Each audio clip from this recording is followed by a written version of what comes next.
ఎరికే నీవును నేను ఎరికే సతి సోదరాదులు ఎరుగును వత్స నీ తీర్చదా ఇదిగో నీ ఇచ్చ అని చెప్పి అక్కడి నుంచి ప్రారంభించారు సత్యనారాయణ గారు. అసలు నీవెవరు అంటే నీవు ఎరుకువే. నీలో కనబడేటటువంటి 96 తత్వాలు కూడా ఎరుకే. ఈ ఇంద్రియాలను కూడా ఎరుకులోవే.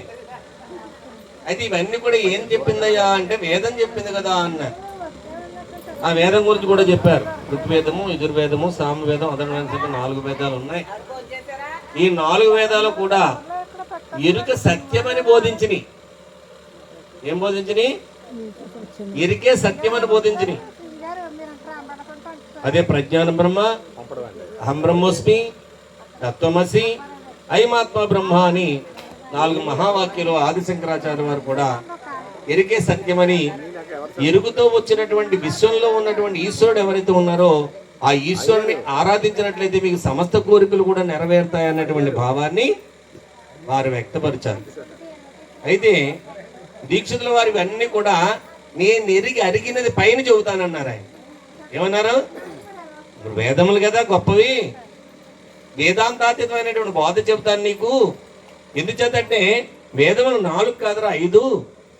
ఈ పంచవేదంలో చివరిదైనటువంటి శుక్ల యజుర్వేదము ఇది నేను సూర్య భగవాను ద్వారా నేర్చుకొచ్చానని చెప్పి యాజ్ఞవల్క్య మహర్షి చెప్పారు. మా గురువు గారు నాకు తెలియజేశారు. కాబట్టి దీనికన్నా అతీతమైనటువంటి బోధ ఏదో నేను చెబుతాను, శ్రద్ధగా వినరా అన్నారు. అయ్యా చెప్పండి అంటే, ఒరే నాయన, ఎరికే దేహేంద్రియములు, ఎరికే వర్ణాశ్రమములు, నేను బ్రాహ్మణుని, నేను క్షత్రియుని, నేను వైశ్యుని, నేను శూద్రుని అని చెప్పి నిర్ణయాలు చేసుకుంటావో వర్ణము, ఆశ్రమాలు ఇవన్నీ కూడా అంటే సన్యాసాశ్రమము, వానప్రస్థాశ్రమము, అలాగే బ్రహ్మచర్యాశ్రమము, గృహస్థాశ్రమము, ఈ 4 ఆశ్రమాలు కూడా దేనిలో? ఇందులో మనం ఎవరు గొప్పవారు అనుకుంటున్నాం? ఇంతవరకు కూడా సన్యాసి చాలా గొప్పవాడు, క్షత్రియుడు రాజు అతను చాలా గొప్పవాడు, బ్రాహ్మణుడు జ్ఞానాన్ని బోధిస్తాడు కాబట్టి అతను గొప్పవాడు అని చెప్పి మనం చెప్పుకుని ఉన్నాం. వీళ్ళందరూ కూడా దేనిలోని వారు అని చెప్పారు. ఒకటే మాట, ఎరుకలోని వారే. వర్ణము, ఆశ్రమాలు కూడా, వర్ణములు కూడా అంతే, ఆశ్రమాలు కూడా అంతే. ఏ ఆశ్రమంలో ఉన్నటువంటి వారు కూడా ఎరుకుల వారే. ఇక్కడ ఎక్కువ లేదు, తక్కువ లేదు, అంతా ఒకే కుటుంబంలో ఉన్నటువంటి వారుగా తెలియజేశారు. ఎరికే శృతులు, ఎరికే నీవును నేను. ఇప్పుడు నేను చెప్పాను గురువునని ఏదో పెద్ద గొప్పవాడిని కాదు, నీవు వింటున్నావని చిన్నవాడివి కాదు, ఇరువును కూడా ఎరుకులోని వాళ్ళవే. ఎక్కడున్నాం మనం? దేనితో ఉన్నాం? ఎవరైనా సరే పంచభూతాలతో ఉండవలసిందే. చరణములు, కటి, హృదయము, గళము, శిరమును నయ్యన క్రమమున తనయా గుర్తెరుగు గగనము బయలని చనరాదు ఇది మరుగు. గగనము బయలని కొందరు గురుతప్పి ఉండారు, తనయా గుర్తెరుగు గగనము బయలని చనరాదు ఈ మరుగు అన్నారు. అంటే గగనం అంటే కనపడేటటువంటి ఆకాశమే బయలని కొందరు తెలియక మాట్లాడారు. కానీ ఆకాశము ఆకాశస్య గుణశబ్దో, ఆకాశం ఎటువంటిది? ఎరుకులోనిది.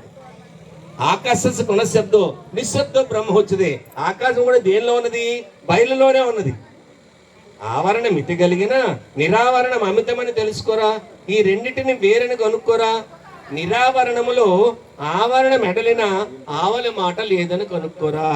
మరి ఇదంతా ఏంటంటే గురుగారు అంటే ఏమీ లేదు రానండి, ఇదంతా భ్రాంతి చెందుతున్నాం. రజ్జు సర్పవత్, తాడును చూసి పాముని భ్రమ చెందుతున్నావు నువ్వు. కాబట్టి భ్రమైవాహం, నేననేటువంటి తత్వం భ్రమ నుంచి వచ్చింది, వేరుగా ఏం లేదు. కాబట్టి ఆ భ్రమ రహితం ఎక్కడైతే అవుతుందో అదే పూర్ణత్వం. పూర్ణత్వానికి ఎప్పుడు వెళ్తావు? ఏదైతే సత్యమని భ్రమ చెందుతున్నావో అది సత్యం కాదని చెబుతున్నాను. సత్యమైన వేదాలు, పెద్దలు, వీళ్ళందరూ మతాలన్నీ కూడా ఏది సత్యం అని చెప్పినాయి? ఎరికే సత్యం అని చెప్పినాయి. నేను నీతో వినచెప్పిది విన్నావా? నేను చెప్తున్నాను, విన్నావా? శ్రద్ధగా విన్నావా? ఎరుక సత్యము. ఆటాడి ఆడకుండును, ఆటాడిన మేనుబొమ్మ, ఆట ఆడకనే